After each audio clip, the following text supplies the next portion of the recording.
we go again. Buckle up. The old rough roads ahead. So I'm trying something new. My app has a auto gain control. I noticed my voice started dropping off at a certain point. I don't know if the headphone moved around or what it was doing. Kind of lost focus on where the voice was. Like the proximity effect disappeared because the microphone moved or whatever. Or maybe I was just tired. And again, this is a different lav mic. It might be more sensitive to again, if it has greater discrimination as far, and I hate to use that term, but greater discrimination as far as noise, then it's going to be more sensitive, background noise, then it's going to be more sensitive to the mic moving out from where your mouth is. And then also the noise gate and all that. So it's kind of, I got to speak up and I got to speak directly into it. But now I have auto gain control, and it looks like it did boost the overall volume just a tad based upon what I actually know. I think that setting is a little higher than where I was earlier. I don't know, but it's fine. Uh, so I was able to get that whole wristband thing together. I got to walk. I'm a little heavy, so I got to drop some weight. Drop the blood pressure, all that. Um I'm just not sure of my walking route yet. I'm getting, I'm getting cues from people in the community, maybe even law enforcement, and it's saying, you got the park down here. You can kind of walk down to the park. So, it is what it is. Right now, I'm going to Price Chopper. I don't know if somebody wanted me to check it out again, or it's God, or an angel, or a spirit, but something says go look at that area again. And maybe somebody was doing some healing work, and of course I healed it. And again, when you heal something, it isn't always instantaneous, especially if it's something big.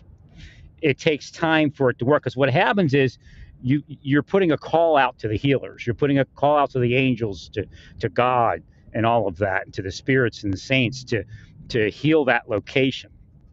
And somebody may not even know they're healing that location. However, there could be a certain curse that was used, and then they heal that curse.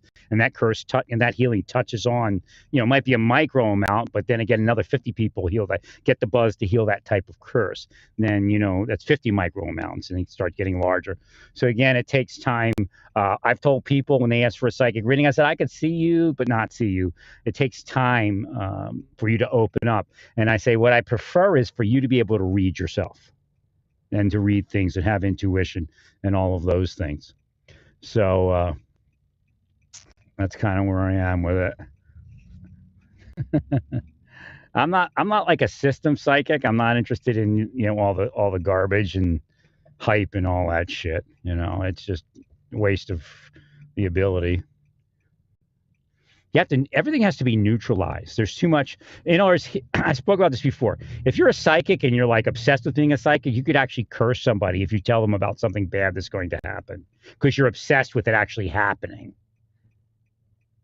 So they can't, they can't get out of it. Or if they pay you money, a lot of times you get in that trap. Oh, this is going to happen. Pay me some money. Da, da, da. They actually could be cursing you. And I've seen that a lot. A lot of people told me stories about system psychics and things like that.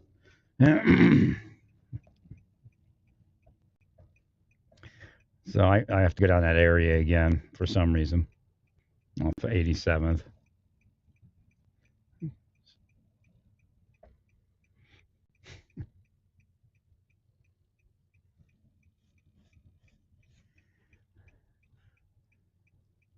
No, when I got to Oklahoma, because they're saying when you got to Oklahoma, it was like this. No, it didn't have this connection. It was weird as hell already, but of course I wasn't drugged at that point, or I may have been in Santa Fe mildly. But again, at the end, they didn't have opportunity because I was home so much and just getting ready to get out of there.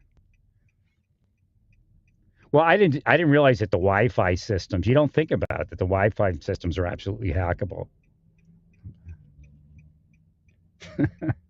So any Wi-Fi camera, good luck. I mean, I still have them, and they're backed up by offline cameras.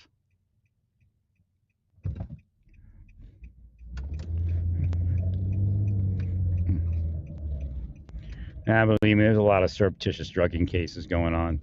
It's just how, when, and what, because you can, like I said, you can be drugged 6 months before and never recover,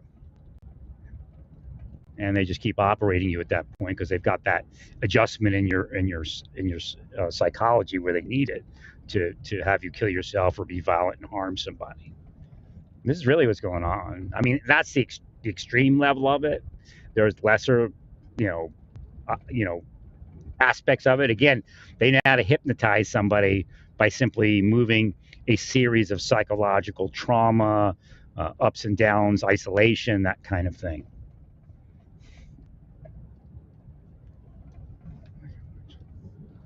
Again, that's cult behavior. But they are not shy about drugging people, that's for sure.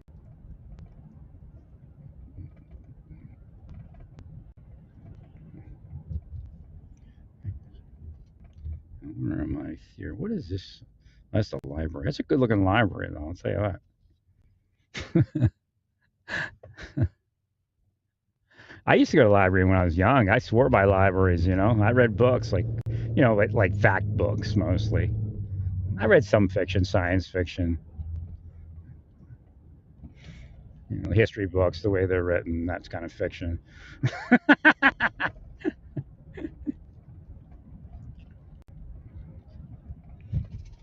One of the first things God told me when I woke up, He says most of the Jesus type people in history, the disciple type people, they're not known. They're just, they do their stuff. I tell them what to do. They do it and they live a quiet life. And they're huge, and they've effectuated, the big changes that some big name gets credit for. Like all the stuff I do for government, all the big people and the government employees got the credit.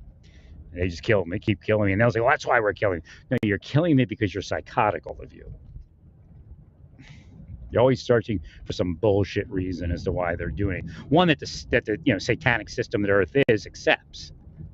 Like churches are satanic. They just have bullshit lines that they use about what's actually going on and what they're actually doing. Because like I told you, you could do $1 million worth of physical charity, but if your heart isn't clean, you could have cost $2 million in physical charity need. But that's what Paul was speaking about in charity and love. And I think it's a combination of love and charity, loving charity. I think that's what he was kind of getting at. Because some versions will say love, some versions will say charity.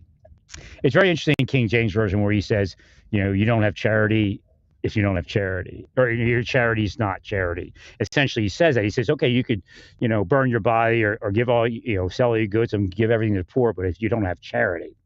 So people took that as love, but it's not necessarily love either. It's loving charity. And again, it gets deeper, as Paul reminds me. This is a good area to hear Paul, you know that? Down by the city hall in, what is this, Overland Park? You can hear Paul better here.